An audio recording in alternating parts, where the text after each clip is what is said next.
on the CEC Gurukul lectures.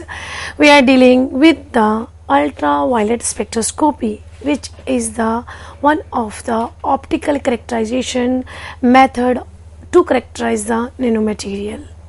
So up to now we've discussed what is the UV spectroscopy and what is the principle behind the UV spectroscopy. Now we discuss about what instrument use in the UV spectroscopy. UV means ultraviolet visible spectroscopy.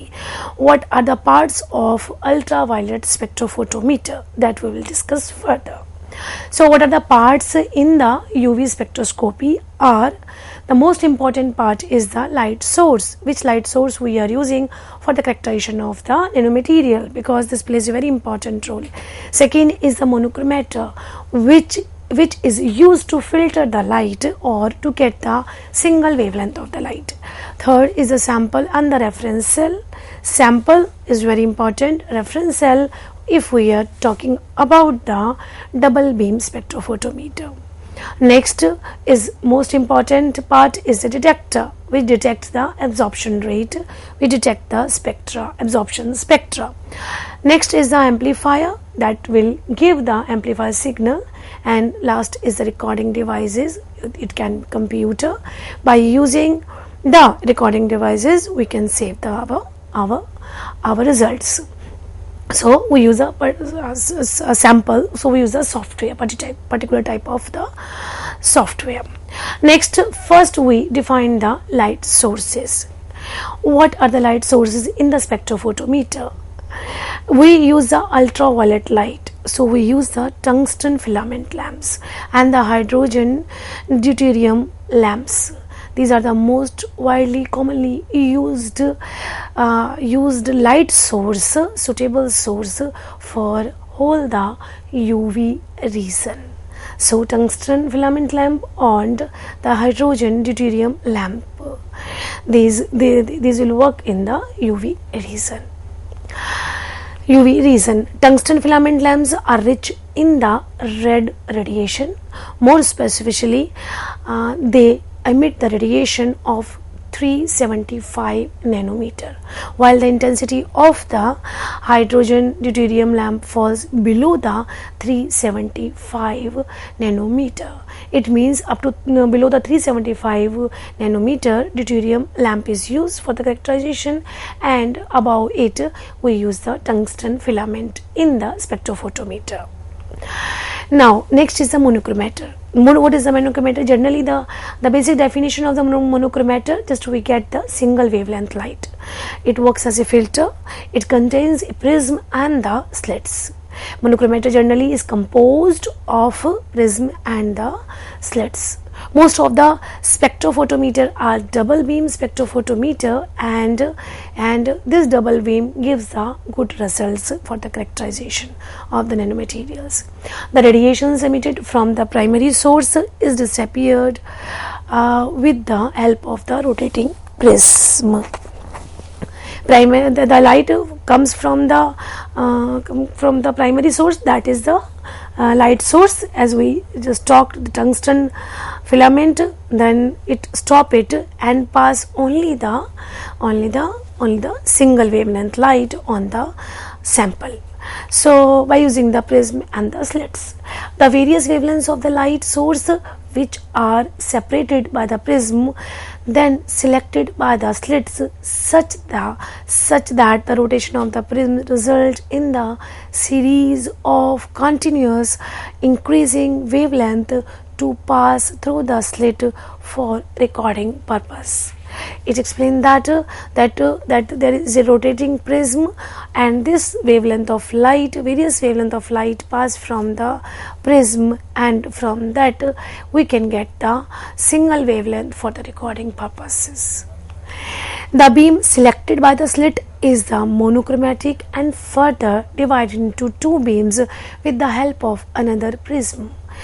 After passing from the monochromator, we are getting the beam of the single wavelength. The beam selected by the slit is the monochromatic. That beam is known as the monochromatic beam or monochromatic wavelength, we are getting single wavelength. After getting the single wavelength, this beam divided into two beams because we are using the two beam spectrophotometer. So how we split these two beams? By using the prism. So we put the prism in between the monochromator and the sample holder and the reference holder. So this beam split into two beams. One passed from the reference sample, second passed from the main sample.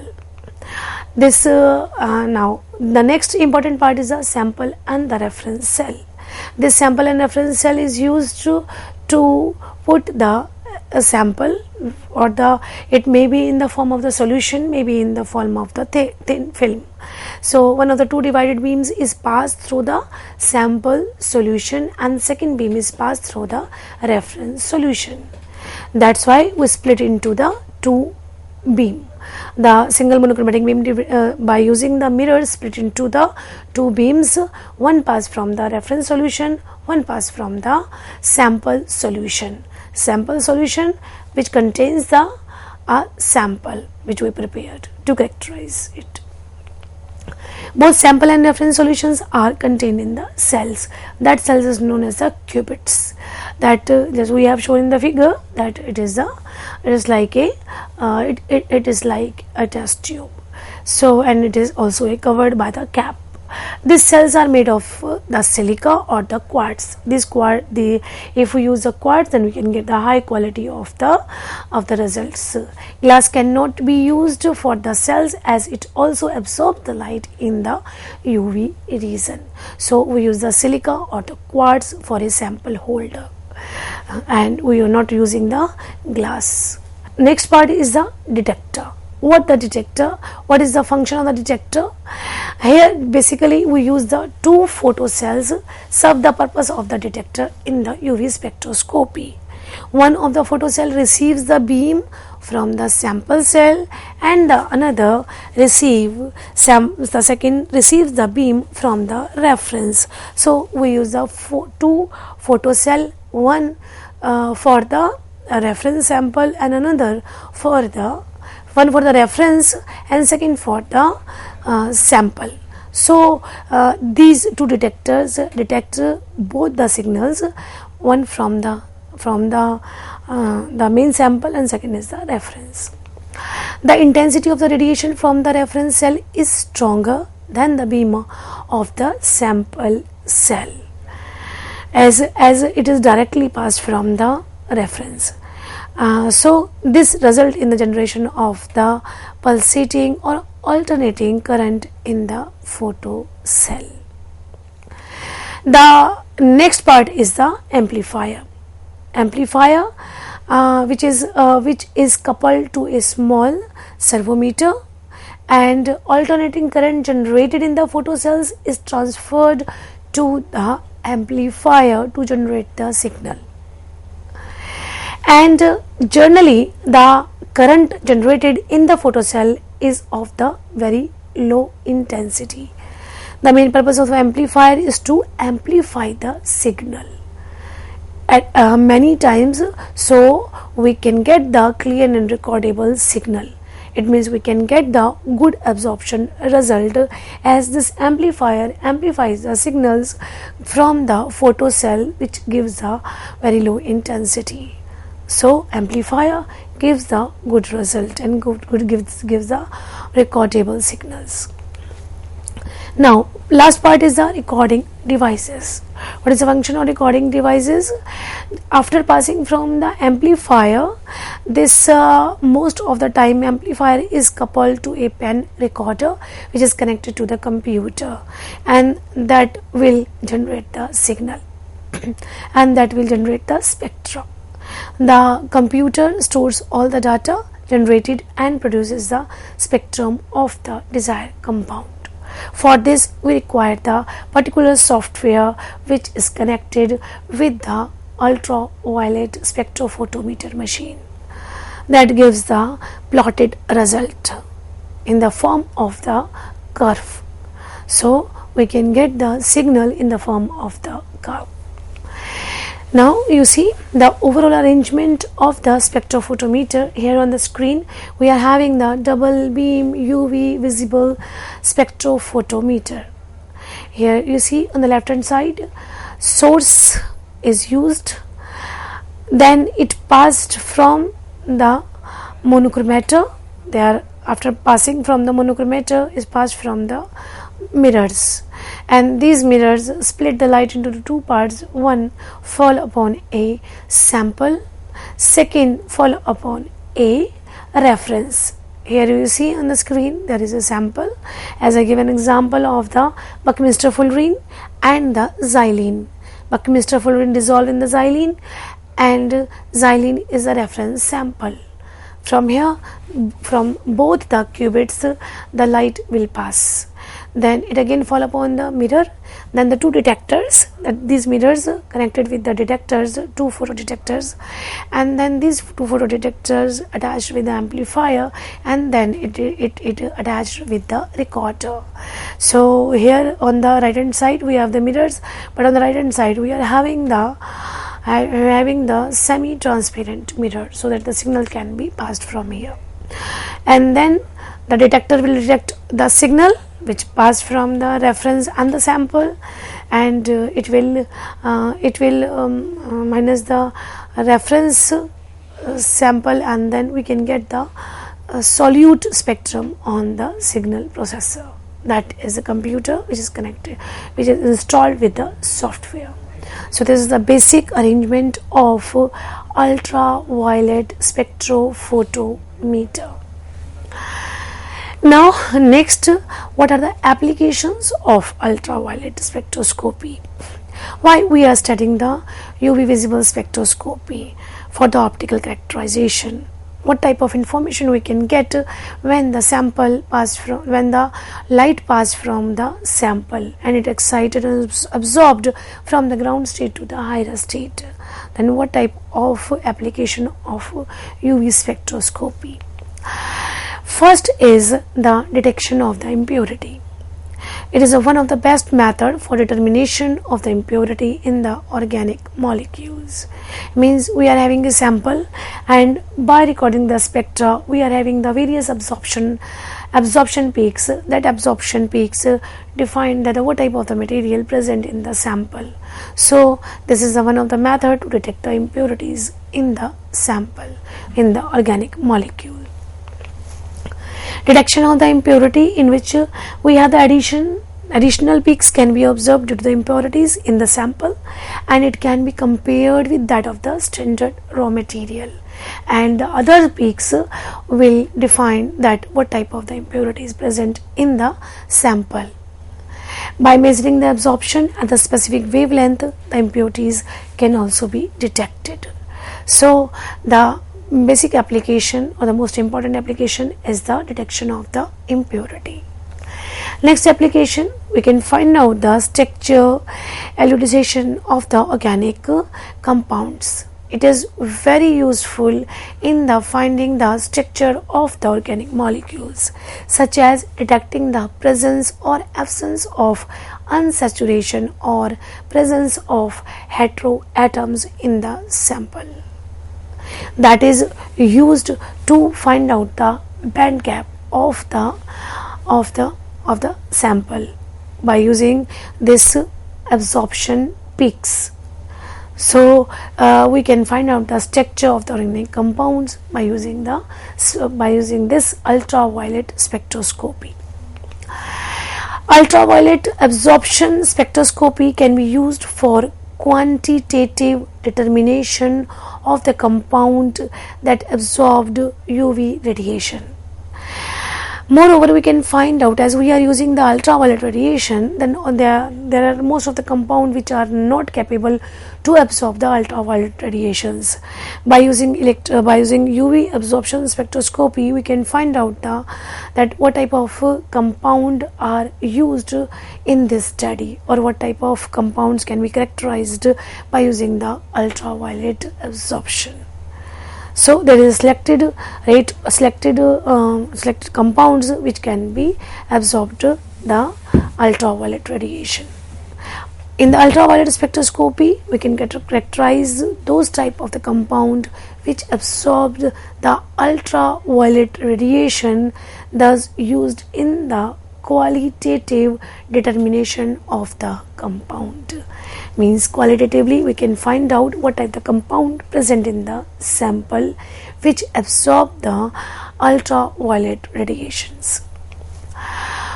By using this, we can identify or we can compare the absorption spectrum with the spectra of the known compound. As I am talking about the sample xylene, and if I want to get the spectra by using the spectrophotometer, that can be compared with the standard spectra of the xylene.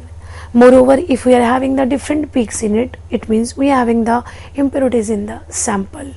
So we can find out the exact compound by using this ultraviolet spectroscopy.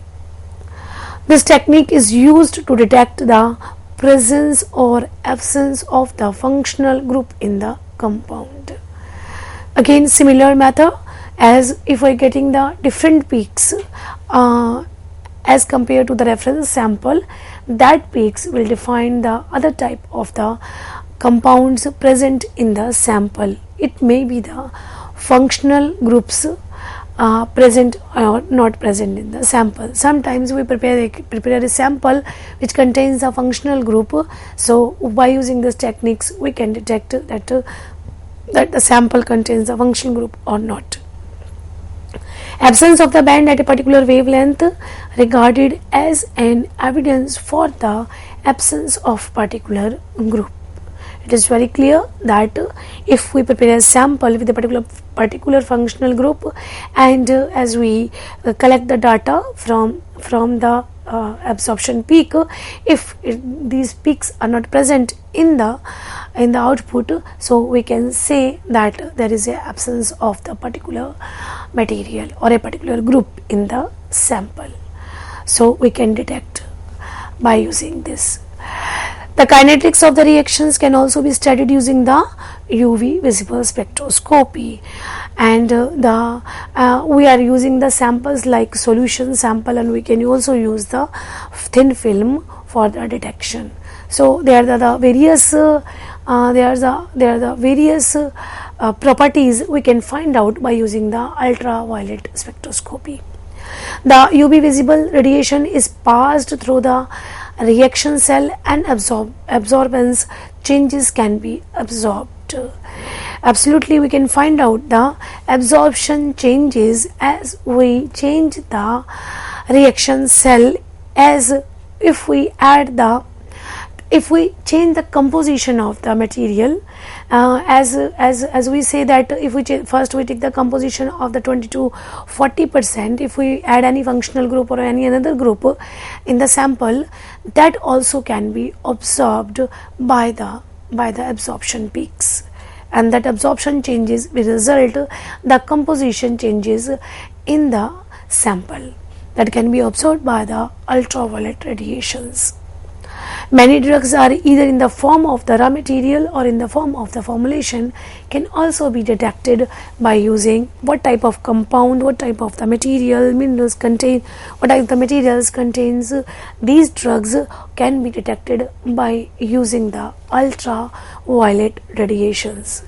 So UV spectroscopy is having the, and by using ultraviolet spectroscopy is most or the best method in the laboratory for the characterization of the optical properties.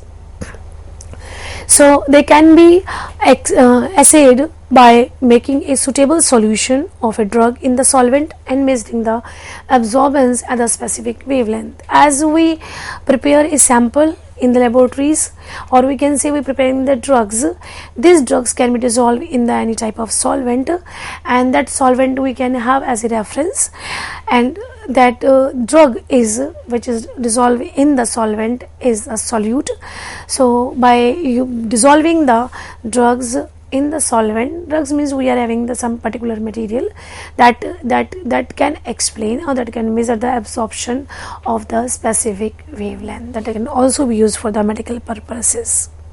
So by using this UV visible spectroscopy, we can find out the purity of the drugs also.